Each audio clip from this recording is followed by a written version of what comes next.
Assalamualaikum warahmatullahi wabarakatuh. Asyhadu an la ilaha illallah. Asyhadu an la ilaha illallah.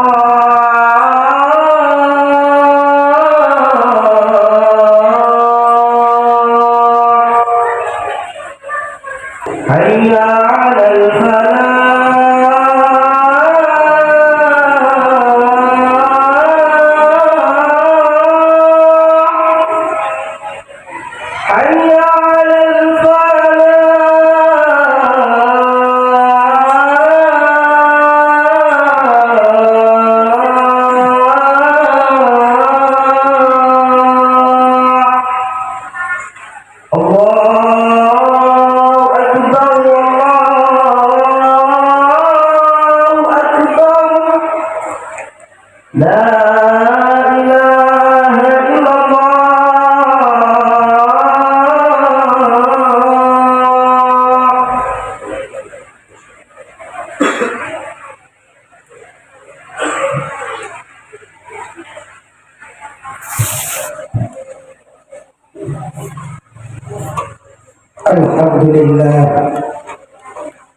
Alhamdulillahilladzi ba'atha rasuluhu bilisanil fasih wasyar'il malih wa ja'ala ad-dinis sahih muwafiqan lil aqli lis-shar'i la adawata baina ad-dinis sahih wal aqli syar'i abadan. Asyhadu an la ilaha illallah wahdahu la syarika lah wa asyhadu anna Muhammadan 'abduhu wa rasuluh. Allahumma shalli wa sallim ala sayyidina Muhammad wa ala alihi wa sahbihi ajma'in. Al-qail fi kitabihil karim, a'udzu billahi minasy syaithanir rajim. Bismillahirrahmanirrahim. Laqad ja'akum rasulun min anfusikum azizun 'alaihi ma anittum harisun 'alaikum bil mu'minina raufur rahim. Ma'asyiral muslimin, jamaah Jumat rahimakumullah. Marilah kita yang hadir di masjid yang penuh dengan berkah ini, kita senantiasa meningkatkan ketakwaan kita kehadirat Allah Subhanahu wa ta'ala. Kita selalu memupuk takwa kita, karena sejatinya takwa inilah persiapan kita, sanggup kita untuk menghadap Allah Subhanahu wa ta'ala. Ulama memberi kriteria takwa adalah imtisalu awamirillah wajtinabu nawahi, yaitu tunduk dan patuh atas perintah-perintah Allah semampunya dan juga menghindari larangan-larangan Allah Subhanahu wa ta'ala. Disebutkan dalam Al-Quran, fattaqullaha mastata'tum, kalian bertakwalah kepada Allah semampu kalian. Rasul sallallahu alaihi wasallam juga memerintahkan dalam redaksi hadisnya, idza amartukum bi amrin fa'tu minhu mastata'tum, tatkala kalian diperintah dariku dengan satu perintah, maka ikutilah, jalankanlah darinya semampu kalian. Takwa juga bermakna ijtinabun nawahi, menjauhi larangan-larangan Allah sesuai dengan hadis Rasulullah, wa ma nahaitukum anhu fantahu, dan apa yang aku larang maka kalian jauhilah. Ma'asyiral muslimin rahimakumullah. Al-Imam Ghazali Hujjatul Islam juga memberi batasan tentang takwa, yaitu tanzihul qulub an-razail. Takwa adalah membersihkan hati dari penyakit-penyakit hati. Ma'asyiral muslimin rahimakumullah. Dengan hitungan hari sebentar lagi kita sudah memasuki bulan Rabiul Awal. Dan sekarang kita masih berada di akhir bulan Shafar, ma'asyiral muslimin rahimakumullah. Sesuai dengan keterangan dari ulama, Shafar ada dua arti, yaitu Shafrun yang artinya adalah nol. Nol artinya adalah sepi, karena pada saat Shafar ini umat Islam pada saat itu dan adat jahiliyah tidak melakukan aktivitas-aktivitas besar. Shafar juga bermakna Shafra yang artinya kuning, karena pada saat itu di sekitar Arab atau Timur Tengah tumbuhan-tumbuhan menguning daun-daunnya, maka kemudian disebut bulannya adalah bulan Shafar atau Shafra yang artinya adalah kekuning-kuningan. Ma'asyiral muslimin rahimakumullah. Setelah bulan Shafar masuk bulan Rabiul Awal. Bulan Rabiul Awal ini dikenal oleh semua umat Islam sebagai bulan kelahiran Nabi Muhammad sallallahu alaihi wasallam, atau biasa disebut Maulidur Rasul sallallahu alaihi wasallam, yang mana pada bulan ini seorang hamba Allah yang luar biasa hebatnya menjadi junjungan kita, penolong kita.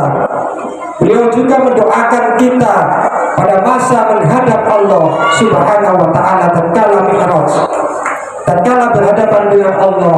Maka kemudian beliau juga mendoakan umatnya, baik umatnya yang sudah terlahir maupun umatnya yang akan terlahir.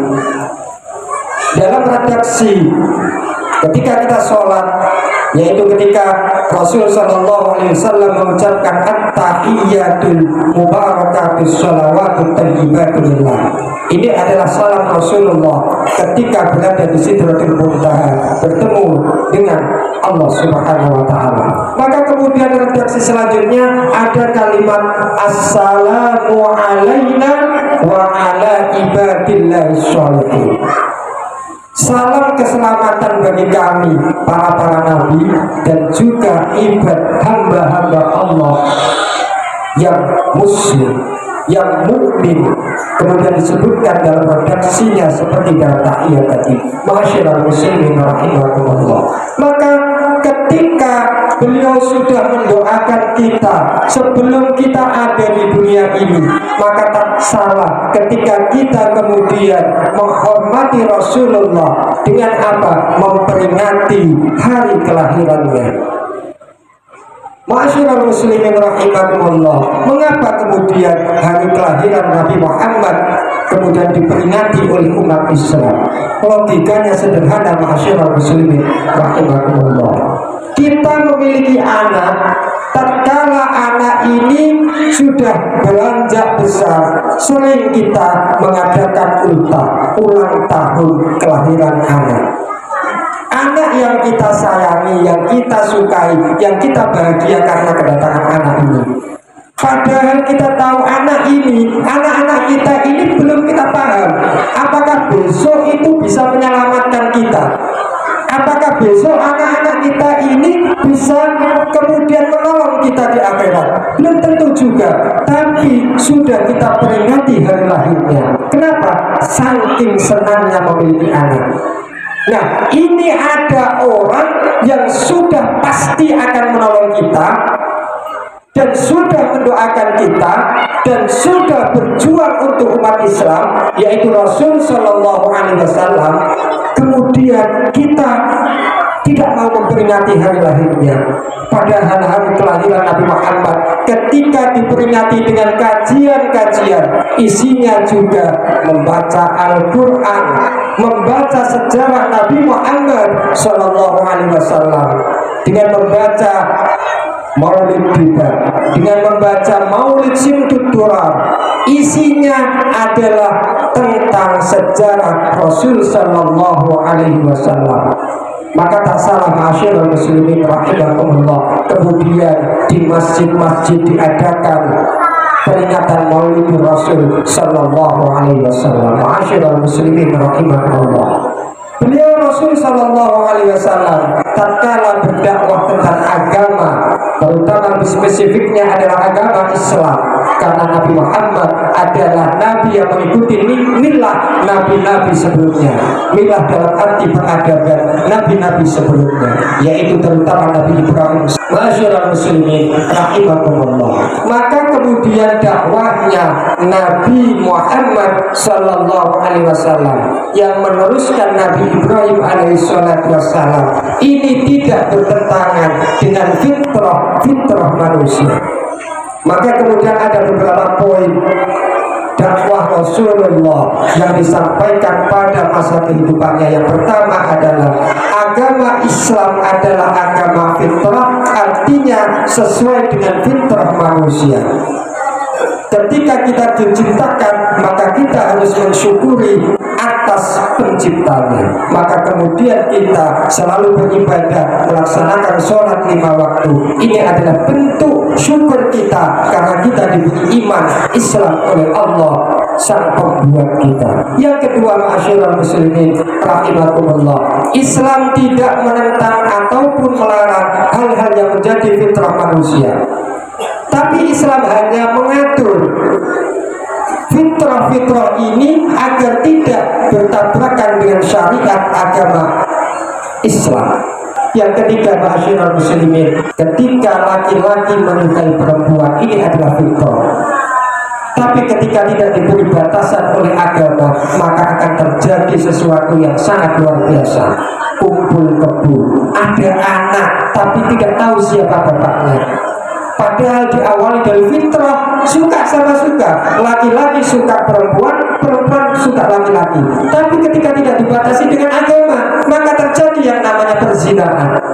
Maka disinilah muncul Islam dengan agama fitrah, dan kemudian ada namanya syariat pernikahan, agar setiap anak memiliki memiliki bapak dan tahu ibunya.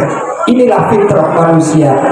Ma'asyiral muslimin rahimakumullah. Yang selanjutnya adalah antara fitrah manusia, terutama anak-anak kecil, fitrahnya adalah bermain-main. Maka ketika ada anak kecil kemudian bermain di masjid, ini adalah fitrah. Hanya sebagai pengurus kita menertibkan anak-anak jangan sampai melebihi batas, tapi juga jangan sampai memberi efek takut sehingga anak-anak takut masuk ke masjid. Endingnya ketika takut ke masjid, mereka akan cangkruan ke tempat lain. Bisa saja ke tempat-tempat wifi, bisa saja ke warkop atau warung kopi. Dan ekstremnya mereka kumpul-kumpul di pinggir jalan. Kemudian terjadilah kelompok gangster. Ini diawali kita kurang melihat lingkungan sekitar kita. Anak pergi ke masjid kemudian ramai dimarahi, takut di masjid karena yang punya masjid menakutkan, sehingga mereka tidak mau ke masjid, malah kumpul di pinggir-pinggir jalan. Inilah ma'asyiral muslimin rahimakumullah. Fitrah inilah yang kemudian, fitrah Islam inilah yang kemudian menjadikan segala sesuatu yang negatif polanya diubah menjadi sesuatu yang positif. Yang terakhir, ma'asyiral muslimin rahimakumullah, di antara fitrah manusia adalah cinta kepada bangsa, cinta kepada tanah air. Ini relevan sekali pada bulan ini, yaitu bulan Agustus, yang mana mereka saking cintanya kemudian mengekspresikan rasa cinta itu dengan berbagai macam cara. Di antaranya adalah melaksanakan upacara, melaksanakan lomba-lomba, melaksanakan karnaval, festival dan lain sebagainya.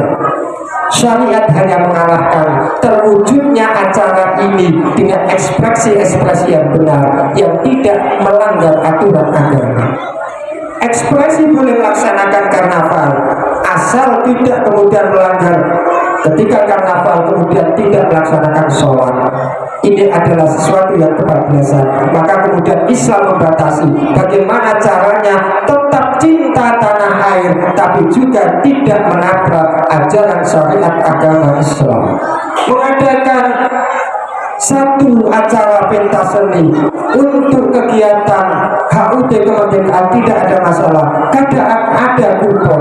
Tapi yang menjadi masalah adalah ketika kupon ini dijual beli lalu hasilnya dibelikan untuk hadiah, ini masuk dalam perjuangan perjudian. Maka ini harus hati-hati sebagai panitia ma'asyiral muslimin rahimakumullah.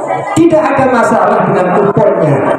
Ketika panitia membagikan kupon tidak ada masalah, tapi jangan dijual belikan. Toh seandainya dijual belikan, jangan sampai hasilnya dibelikan untuk hadiah. Ini nanti menabrak dengan ajaran agama kita. Walaupun kita berada di perumahan yang multi agama, tapi kita sebagai umat Islam juga harus membatasi diri. Bukan berarti kemudian acaranya itu jelek, tapi kita ubah sesuatu yang kurang baik. Acara tetap kita jalankan untuk hubbul watan, cinta pada tanah air. Ma'asyiral muslimin rahimakumullah. Memang segala aktivitas ma'asyiral muslimin rahimakumullah, aktivitas keagamaan kadang itu memang ada kalanya terlewat batas. Tapi yang penting kita ada rambu-rambu bahwa ketika ada sesuatu yang kurang baik, kemudian kita evaluasi di kemudian hari menjadi lebih baik. Tidak hanya acara-acara umum, acara agama pun sama. Ketika berlebihan itu mendatangkan sesuatu yang kurang baik. Ma'asyiral muslimin rahimakumullah. Inilah agama yang menjaga fitrah manusia, agama yang kita banggakan, yang dibawa oleh Rasul Sallallahu Alaihi Wasallam, yang akan kita peringati hari kelahirannya bulan Rabiul Awal. Ma'asyiral muslimin rahimakumullah. Akhir khutbah ini ya Allah, semoga kita menjadi pribadi, orang tua, pemimpin yang selalu diberi taufik oleh Allah Subhanahu wa Ta'ala, sehingga acara yang kita buat selalu mendapatkan keberkahan dari Allah Subhanahu wa Ta'ala, dan semoga kita diberi kemampuan bisa mencontoh perilaku Rasul Sallallahu Alaihi Wasallam sebagai uswatun hasanah bagi kita. Amin ya rabbal alamin. A'udzu billahi minasyaitonir rajim. Bismillahirrahmanirrahim. Wal 'ashr innal insana lafi khusr illa alladziina aamanu wa 'amilus salihati wa tawassaw bil haqq wa tawassaw bis sabr. Barakallahu li wa lakum fil Qur'anil 'azim wa nafa'ani wa iyyakum bi hadhihi al-ayati wa dhikril hakim. Fa taqabbal minni tilawatahu innahu